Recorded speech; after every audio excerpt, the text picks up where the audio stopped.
మాజీ మంత్రి గారి వాదన, వారి ఆక్రోశం, వారి ఆవేదన చూస్తుంటే ఆల్రెడీ చెర్లపల్లి జైల్లో ఉన్నట్టుగా ఉంది అధ్యక్ష. ఎందుకంటే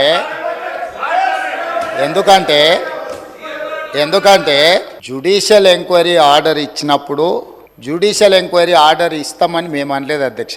ఇదే సభలో మంత్రివర్యులు కోమటిరెడ్డి వెంకటరెడ్డి గారు కొన్ని అంశాలను ప్రస్తావించినప్పుడు మా నిజాయితీని మేము నిరూపించుకుంటాం, సత్యహరిశ్చంద్రుడు ఆ వంశంలోనే మేము ఉన్నాం, సత్యహరిశ్చంద్రుడు తర్వాత మా నాయకుడు చంద్రశేఖర్ రావే సత్యహరిశ్చంద్రుడు అవతారంలో కలియుగంలో జన్మించిండు, కాబట్టి మీరు ఎంక్వైరీకి ఆదేశాలు ఇవ్వండి అని చెప్పి ఆ సభ్యుడే అడిగిండు అధ్యక్ష.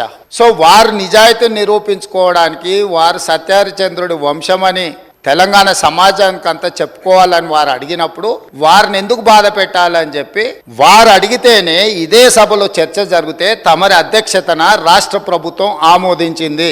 ఎప్పుడైతే మేము ఆమోదించి విచారణకు జ్యుడిషియల్ ఎంక్వైరీ కోసం చీఫ్ జస్టిస్ ఆఫ్ తెలంగాణకు లెటర్ రాస్తే సిట్టింగ్ జడ్జిలను కేటాయించలేం, రిటైర్డ్ జడ్జిలతో మీరు విచారణ చేసుకోండి అని కోర్టు నుంచి మాకు సమాచారం అందిన తర్వాత జస్టిస్ ఎల్ నరసింహారెడ్డి గారిని మేము నియమించినాం అధ్యక్ష.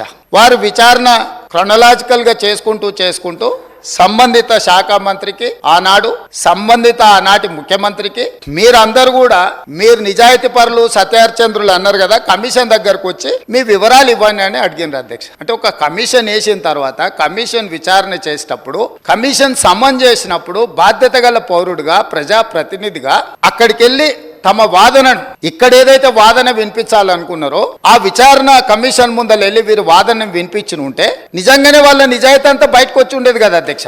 అక్కడికి వెళ్ళకుండా ఆ కమిషనే వద్దు, ఆ వ్యక్తే వద్దు, ఇవన్నీ వద్దని వాళ్ళే కోర్టుకు వెళ్ళిండ్రు. హైకోర్టు వాళ్ళ వాదనను తిరస్కరించింది. సుప్రీం కోర్టుకు వెళ్ళిండ్రు. సుప్రీం కోర్టు ఏమన్నది, విచారణ కొనసాగించాల్సిందే, విచారణని మీరు క్వాష్ చేయమని అడిగింది, అది కుదరదు. కాకపోతే మీకు అభ్యంతరం వల్ల ఆ కమిషన్ చైర్మన్ గా వ్యవహరిస్తున్న వ్యక్తి పట్ల మీకు ఏమైనా అభ్యంతరాలు ఉంటే వ్యక్తిని మారుస్తున్నాము అని చెప్పి సుప్రీంకోర్టు మార్చడానికి ప్రభుత్వాన్ని కూడా అడిగింది, మీ ఆలోచన ఏందని. మాకేం ఆలోచన లేదు, ఏ వ్యక్తిని వేసినా సరే విచారణ జరగాలన్నదే ప్రభుత్వం ఆలోచన.